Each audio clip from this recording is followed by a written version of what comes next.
आशा अपनी जैसी बहू लाना चाहती थी, पर अफसोस आशा को वैसी बहू नहीं मिल पाती, जिस वजह से आशा अपनी बहू से थोड़ी उखड़ी उखड़ी रहा करती थी।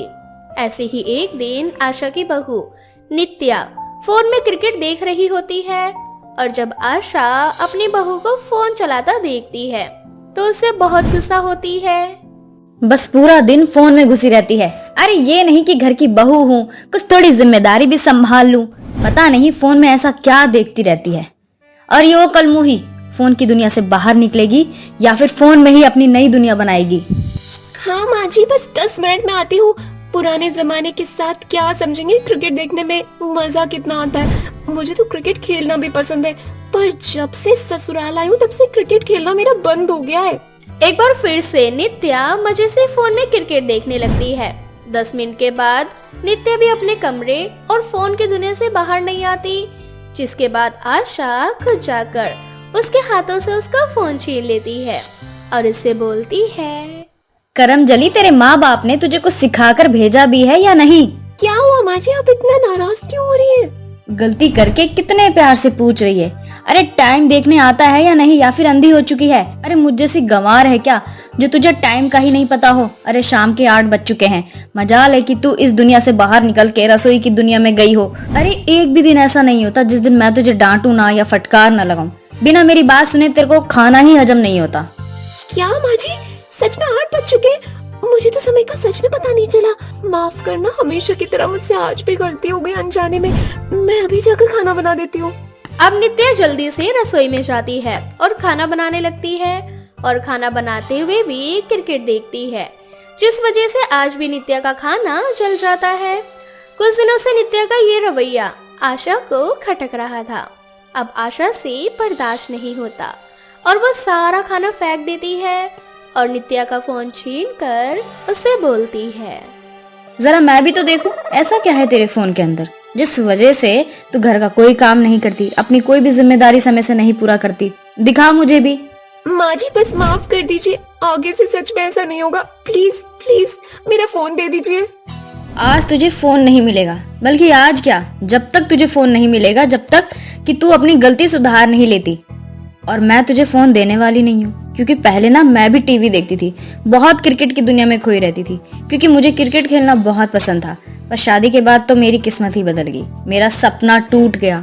क्या सच में माँ जी आपको भी क्रिकेट खेलना पसंद है? माँ जी आप नहीं जानते, मुझे भी। नित्या आगे कुछ बोल पाती है कि तभी उसके ससुर जी वहाँ आ जाते हैं। आशा अपने पति की आवाज सुनकर नित्या से कहती है, देख बहू, मैं तुझे लास्ट टाइम अच्छे से समझा रही हूँ, फोन की दुनिया से बाहर आ जा, वरना जिस तरह से मेरा क्रिकेट खेलने का सपना बंद हुआ था, उसी तरह से तेरा फोन चलाना भी बंद हो जाएगा। आशा अपनी बहू को लास्ट वार्निंग देकर वहाँ से चली जाती है। आशा और नित्या दोनों ही अपने ससुराल से बहुत डरती थी और इसी तरह से कुछ दिन बीत जाते हैं और एक दिन आशा अपनी बहू के साथ बैठकर चाय पी रही होती है। तभी एक बोल खिड़की का कांच तोड़कर आशा के पास आता है और नित्या उस बोल को उठाकर अपनी सास से बोलती है, माँ जी आपने तो क्रिकेट खेलना छोड़ दिया, पर लगता है क्रिकेट आपको नहीं छोड़ना चाहती। भले ही हम दोनों सास बहू एक जैसी नहीं है, पर हम दोनों के सपने एक से हैं। तू कहना क्या चाहती है? साफ साफ बोलना बहू, मैं कुछ समझ नहीं पा रही। माँ जी आप हमेशा पूछती थे ना मुझसे कि मैं फोन में क्यों डूबी रहती हूँ, आखिर ऐसा भी क्या फोन में है? तो मैं आज आपको बता देती हूँ, IPL शुरू है और मुझे भी आपकी तरह क्रिकेट खेलना और देखना दोनों पसंद है। पर जब से शादी हुई है ना, तब से क्रिकेट खेलने का मौका ही नहीं मिला, इसलिए हर समय क्रिकेट देखती रहती थी। मुझे तो यकीन ही नहीं हो रहा बहू, मुझे जैसी बहू चाहिए थी तू वैसी ही है, और हम कर भी क्या सकते हैं? माँ जी हम दोनों सास बहू मिलकर बहुत अच्छा कर सकते हैं। क्यों ना हम दोनों सास बहू अपनी क्रिकेट टीम बनाए और फिर से क्रिकेट खेले। इस उम्र में सब क्या बोलेंगे बहू? तेरे ससुर तो है नहीं मना करने वाले, लेकिन तेरा पति है, वो ही नहीं मानेगा। माँ जी आपके बेटे को मैं समझा लूंगी, मुसीबत तो बस ससुर जी की है, इसीलिए मैं सोच रही थी क्यों ना हम ससुर जी से छुपकर क्रिकेट खेले। अब अपनी बहू की बात सुनकर एक बार फिर आशा का क्रिकेट खेलने का दिल करता है और वो नित्या की बात मान जाती है। अब दोनों सास बहू घर के आदमियों के जाने के बाद बच्चों के साथ क्रिकेट खेलने के लिए निकल जाती और शाम को घर आकर खाना बनाती। ऐसे ही एक दिन माँ जी आप तो छुपी रुस्तम निकली, इतने दिनों बाद बैट पकड़ा और फिर भी छक्के लगा दिए। बहू तू भी कुछ कम नहीं है। पता है तुझे, मेरे टाइम में मेरे सामने कोई टिक नहीं पाता था, पर आज तूने दिखा दिया कि आज कोई है जो मेरे सामने टिक सकता है। माँ जी अब मैं बहू किसकी हूँ? एक बार फिर क्रिकेट खेलकर आशा और नित्या को अच्छा लगता है, पर उन दोनों की है खुशी ज्यादा लंबे तक नहीं टिकती। और एक दिन जब वो दोनों क्रिकेट खेलने के लिए गई होती है तो नित्या का ससुर घर आ जाता है और उन दोनों को घर पर ना देखकर मोहल्ले की औरतों से पूछता है, बेटा तुमने दादी और चाची को देखा है? कहाँ गई हैं ये? दोनों घर में ताला लगाकर चली गई। दादी और चाची तो क्रिकेट खेलने गई हैं। इस समय रोज वो दोनों पास के पार्क में जाकर क्रिकेट खेलती हैं। अब जैसे ही नित्या के ससुर को पता चलता है कि उसके घर की औरतें क्रिकेट खेल रही हैं, तो उसका गुस्सा सातवें आसमान पर पहुंच जाता है और वो सीधा पार्क पहुंचकर जहां नित्या और आशा क्रिकेट खेल रहे होते हैं। आशा अब अपने पति को अपने सामने देखती है तो उसके चेहरे का रंग उड़ जाता है और आशा का पति उससे बोलता है, मेरे मना करने के बाद भी तुम दोनों क्रिकेट खेल रही हो, हमारी इज्जत के छक्के उड़ा रही हो और अपनी इस बेशर्मी में बहू को भी लपेट लिया। ससुर जी माँ जी को कुछ मत बोलिए, ये सब मेरा किया धरा है। मैं शादी से पहले क्रिकेट खेलती थी पर मेरे घर वालों ने आप सबसे ये बात छुपाई, मुझे माफ कर दीजिए। पर जब मुझे पता चला कि माँ जी भी अपने समय में क्रिकेट खेला करती थी तो मैंने ही उन्हें फोर्स किया। अरे अगर तुम दोनों इतना अच्छा क्रिकेट खेलते हो और मेरी वजह से नहीं खेल पा रहे थे तो मुझे अपने एक बार मैच दिखाते, फिर मैं खुद तुम दोनों के साथ क्रिकेट खेलता। अपने ससुर की ये बात सुनकर नित्या हैरान हो जाती है, साथ ही खुश। अब ससुर जी की परमिशन मिलने के बाद दोनों सास बहू अब खुलकर क्रिकेट खेलती हैं और अपने अपने पतियों को भी क्रिकेट खेलना सिखाती हैं। किशन बहुत छोटा था जब उसके माता पिता का देहांत हो गया था। किशन के माता पिता के देहांत के बाद मणिलाल ने ही उसका पालन पोषण किया था। मणिलाल का एक छोटा बेटा था मोहन। मणिलाल ने कभी भी किशन और मोहन के बीच में कोई फर्क नहीं किया था। उनके घर में मोहन और किशन के अलावा मणिलाल की विधवा बहन गंगा और बीवी सुमित्रा रहा करती थी। गंगा पुरानी संस्कृति परंपरा में विश्वास रखा करती थी। विधवा होने के बाद से गंगा अपना सर मुंडवाकर हर समय भगवान की पूजा में ही लीन रहा करती। और ऐसे ही एक दिन, मुझे पता ही था तुम दोनों भाई मुझे एक ही साथ मिलोगे। वैसे अच्छा ही हुआ कि तुम दोनों मुझे एक साथ मिल गए। मुझे तुम दोनों से बहुत जरूरी बात करनी थी। हाँ काका क्यों नहीं, बोलो आपको हमसे क्या कहना था? सुमित्रा यानी कि मोहन की माँ और किशन तुम्हारी चाची ने चाहते हुए मुझे एक लड़की की फोटो दी है। वो चाहती है कि इसी साल तुम दोनों की शादी हो जाए। तो अब आकर जल्दी से लड़की पसंद कर लो ताकि जब सुमित्रा तीर्थ से आए तो तुम दोनों की शादी हो सके। काका मोहन भाई मुझसे बड़े हैं और वैसे भी पहले बड़े भाई की शादी होती है, तो आप पहले मोहन भाई साहब की शादी करवा दीजिए। उसके बाद आप और काकी जिससे बोलेंगे मैं उससे शादी कर लूंगा। किशन तू बहुत चालाक है। मोहन की बात सुनकर मणिलाल और किशन हंसने लगते हैं। कुछ देर बाद मणिलाल मोहन को कुछ तस्वीरें दिखाते हुए उससे पूछता है, बेटा तुम दोनों इतनी देर से लड़कियों की फोटो ही देख रहे हो, आखिर तुम्हें कोई लड़की पसंद आई या नहीं? अब हाँ पिताजी, वो दरअसल। इस तरह से मोहन हिचकिचाने लगता है। ये देखकर मणिलाल को थोड़ा अजीब लगता है और तभी वहाँ गंगा भी आ जाती है। गंगा के आने के बाद किशन मणिलाल और गंगा से बोलता है, क्या भैया तुम्हारी शादी की बात चल रही है और तुम हो कि अभी तक शर्मा रहे हो? अरे साफ साफ काका और बुआ को बता क्यों नहीं देते कि तुम अर्चना नाम की लड़की से प्यार करते हो जो तुम्हारे साथ तुम्हारे ही ऑफिस में काम करती है और तुम उसी के साथ शादी भी करना चाहते हो? ये सुनते ही मणिलाल तो बहुत खुश होता है, लेकिन गंगा का मुंह बन जाता है और वो इस शादी के खिलाफ होती है। लेकिन मणिलाल अपनी बहन को समझा बुझा देता है और इस रिश्ते के लिए हाँ कर देता है। अब कुछ ही दिनों में सुमित्रा भी घर आ जाती है। सुमित्रा के घर आने के बाद मणिलाल सुमित्रा और मोहन के साथ उस लड़की के माता पिता से मिलता है और बहुत जल्द मोहन की शादी अर्चना से करवा देता है।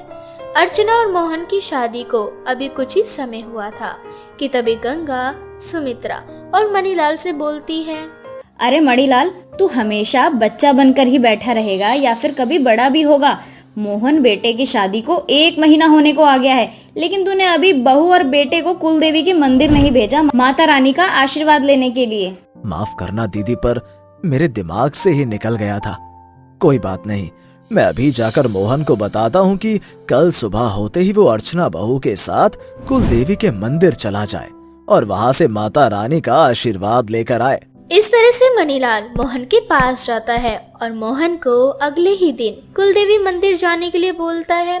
मोहन भी ऑफिस से 2 दिन की छुट्टी ले लेता है, लेकिन अर्जेंट काम होने की वजह से उसे छुट्टी नहीं मिलती और मोहन अपनी माँ से बोलता है, माँ, अगर कल के बदले परसों अर्चना को लेकर कुलदेवी मंदिर के वहाँ चला जाऊँ तो कैसा रहेगा? दरअसल मुझे छुट्टी नहीं मिल पा रही है, एक अर्जेंट काम आ गया है, कल जाना बहुत जरूरी है। अगर मैं कल ऑफिस चला जाऊंगा तो मुझे ऑफिस वाले 1 हफ्ते की छुट्टी देने से भी मना नहीं करेंगे, और वैसे भी मुझे अपनी अर्चना के साथ हनीमून पर भी तो जाना है, इसीलिए मुझे छुट्टी की बहुत जरूरत है।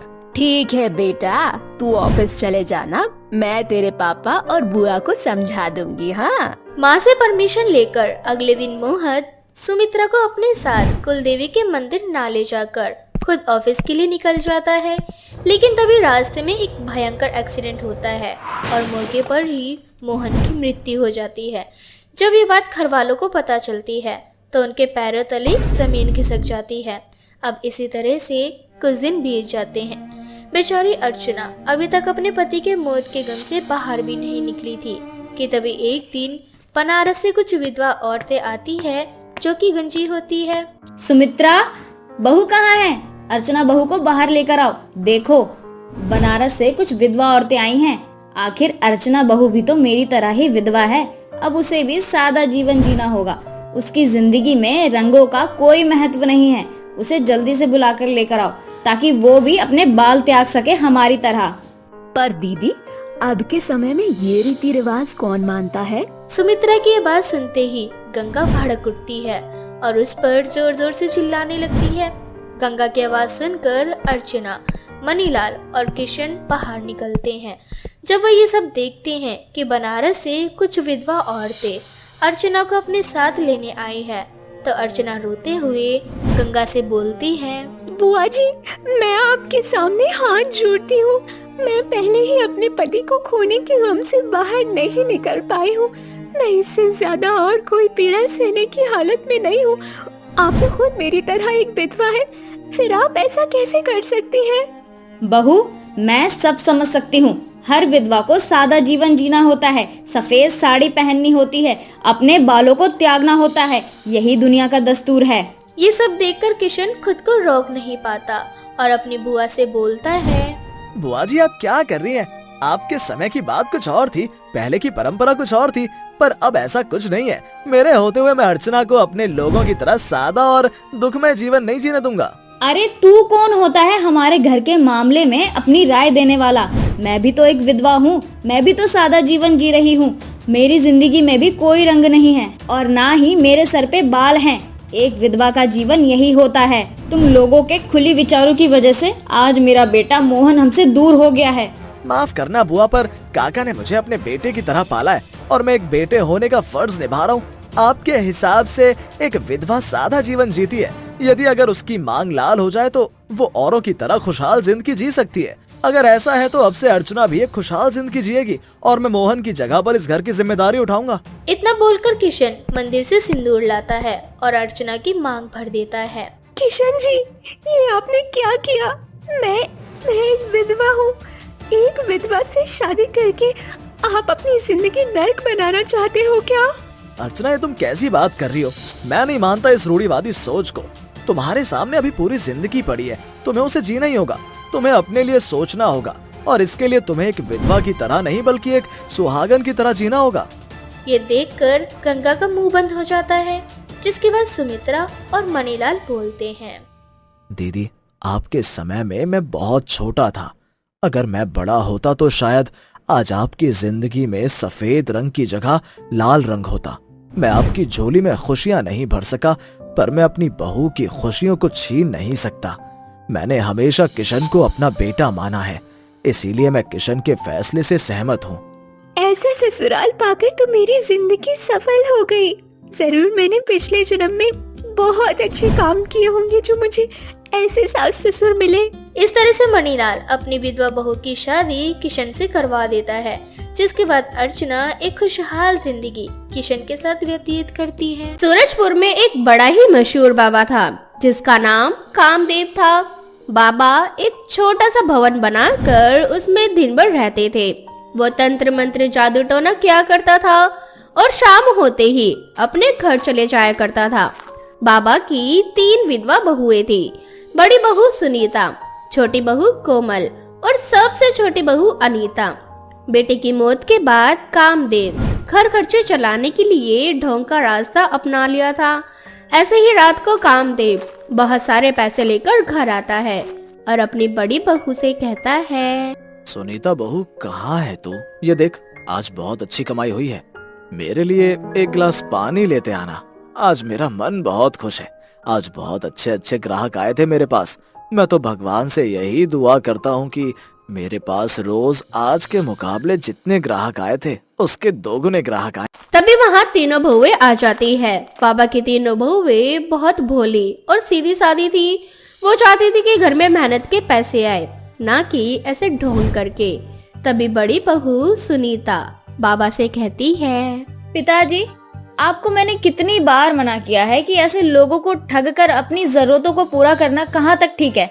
मैंने आपसे कितनी बार कहा है कि आप ये काम बंद कर दो। ईमानदारी और मेहनत से कमा कर खाना ही इंसानियत होती है, और ऐसे लोगों को बेवकूफ बनाकर आखिर कब तक हम इस दुनिया में रह पाएंगे। मैंने तुम तीनों को कितनी बार कहा है कि तुम्हारा काम सिर्फ इतना है घर संभालना और खाना बनाना। घर में जो भी थोड़ा बहुत सामान खत्म हो गया है उन सब की देखरेख करना, उन्हें समय से ले आना। बाकी मैं किस तरह से कमाता हूँ और कैसे पैसे लेकर घर में आता हूँ, तुम तीनों में से किसी को भी इससे कोई मतलब नहीं है। पिताजी, हम जानते हैं कि आपके सिर पर हम तीनों बहुओं की जिम्मेदारी है, लेकिन इसका मतलब ये नहीं कि आप गलत रास्ते को अपनाएंगे और इस तरह से मासूम और गरीब लोगों को बेवकूफ बनाकर उनसे पैसे कमाएं। आखिर वो गरीब लोग भी तो कहीं ना कहीं से पैसे कमा कर ही लाते होंगे और मेहनत की कमाई होती है उनकी भी। इस तरह से आप हराम की कमाई आखिर कब तक कमा लेंगे पिताजी? जबान संभाल कर बात करो कोमल बहू। मैं किसी को अपने पास नहीं बुलाता। उन लोगों की जरूरत होती है तभी वो लोग मेरे पास आते हैं, और अगर किसी को मेरी तंत्र विद्या शक्ति से कुछ फायदा हो रहा है तो इसमें बुरा क्या है? पिताजी, तंत्र विद्या शक्ति से ना कुछ भी नहीं होता। आपका ढोंग पूरे गांव में फैला हुआ है और लोगों की आंखों के ऊपर आपके ढोंग पने की पट्टी बंधी हुई है। अब चाहे लोग बेवकूफ हो या फिर मैं ढोंगी हूँ, ये मुझ पर छोड़ दो कि मुझे कैसे और क्या करना है। तुम तीनों में से किसी को भी इस मामले में घुसने की जरूरत नहीं है। बाबा चाहता था कि उसकी बहुएं कहीं बाहर ना जाए, घर में रहकर उसके घर को संभाले। ऐसे ही समय बीतता जाता है और एक दिन सुनीता की सहेली मोनिका उसे फोन करती है और उससे कहती है, यार सुनीता, मैं बहुत परेशान चल रही हूँ। मेरे हस्बैंड की जॉब चली गई है और जहाँ भी वो इंटरव्यू देने जाते हैं ना, उनका इंटरव्यू क्लियर ही नहीं होता। ऐसा लग रहा है जैसे किसी ने ना मेरे घर में जादू टोना कर दिया है। मैं तुझसे रिक्वेस्ट करती हूँ कि तू अपने ससुर को बोलना एक बार मेरे घर के लिए कोई तंत्र विद्या या शक्ति से जादू टोना कर दे, ताकि मेरे घर में ना सब कुछ अच्छे से चलने लग जाए, मेरे पति की भी जॉब लग जाए। और बाकी इस बारे में अगर तेरे ससुर जी जितना भी पैसा मांगेंगे ना, उतने पैसे मैं देने के लिए तैयार हूँ, मैं उनको दे दूंगी। यार मोनिका, मैं तो फिर भी एक छोटे से गांव में रहती हूँ और तू शहर में रहती है, फिर भी तू इन सारी चीजों में विश्वास करती है। अरे अगर तंत्र विद्या शक्ति से अगर किसी की जॉब लग जाती ना, तो लोगों को पढ़ाई लिखाई करने की कोई जरूरत ही नहीं थी, मेहनत करने का कोई मतलब ही नहीं बनता। सिर्फ ये जादू टोना और ये तंत्र विद्या शक्ति से ही एग्जाम क्लियर हो जाते और लोग आज ऊंचे ऊंचे पद पर बैठे होते। तू कहना क्या चाहती है सुनीता? मैं ये कहना चाहती हूँ कि मेरे ससुर जी 1 नंबर के ढोंगी हैं। वो लोगों को बेवकूफ बनाकर उनसे पैसे निकलवाते हैं। तू मेरी बेस्ट फ्रेंड है, इसीलिए मैं तुझे पहले ही बता रही हूँ कि मेरे ससुर जी के चक्कर में तो बिल्कुल भी मत पड़ना। सुनीता और मोनिका की सारी बातें कामदेव बाबा सुन लेते हैं और उनको बहुत ज्यादा गुस्सा आता है और सुनीता को सुनाते हुए उससे कहता है, अच्छा, तो अब तुम लोगों को मेरे खिलाफ भड़काने लग गई हो। अरे मुझे ऐसी ग्राहक की जरूरत होती है। अरे जब किसी को जरूरत होती है ना तो वो मुंह मांगी कीमत देने को तैयार हो जाता है, और तू मेरे ग्राहक को मेरे खिलाफ भड़का रही है। पिताजी, मैं आपसे बस इतना कहना चाहती हूँ कि आप लोगों को बेवकूफ बनाना बंद कीजिए, वरना मैं सबको आपकी सारी सच्चाई बता दूंगी। अच्छा, तो अब तू मुझे धमकी देगी? ठीक है, मैं ये बाबा बनने वाला काम अब बंद कर रहा हूँ। मुझे कोई काम नहीं करना। अब तुम तीनों बहुएं खुद पैसे कमा कर लाओ। कहाँ से क्या करोगी उससे मुझे कोई मतलब नहीं है। वैसे भी अब मैं बूढ़ा हो चुका हूँ, घर में रहूंगा अब मैं। तुम तीनों जाओ और कहीं से भी पैसे लेकर आओ। ठीक है, हम तीनों आपको ये साबित करके ही रहेंगे कि गलत रास्ता चुनकर ही पैसे नहीं कमाए जाते, बल्कि ईमानदारी और मेहनत से भी पैसे कमाए जाते हैं। इतना बोलकर सुनीता अपने कमरे में चली जाती है और अब ढोंगी बाबा अपने भवन पर जाना बंद कर देता है। ऐसे ही सुनीता अपनी दोनों देवरानियों के साथ मिलकर काम ढूंढने की तैयारियों में लग जाती है। तीनों यहाँ वहाँ काम ढूंढते हैं, लेकिन उन तीनों को कहीं भी काम नहीं मिलता। बेचारी तीनों हताश और परेशान होकर घर वापस आते हैं, जिस पर सुनीता के ससुर जी उनका मजाक बनाते हुए उससे कहते हैं, क्या हुआ, काम नहीं मिला क्या? अरे तुम तीनों बहुत भोली हो। तुम्हें अभी नहीं पता कि समाज में ईमानदारी और मेहनत से पैसे कमाने में अगर लग जाए तो जिंदगी गुजर जाती है पैसे कमाने में। इसलिए दूसरा रास्ता अपनाओ, लोगों को बेवकूफ बनाओ और पैसे कमाओ।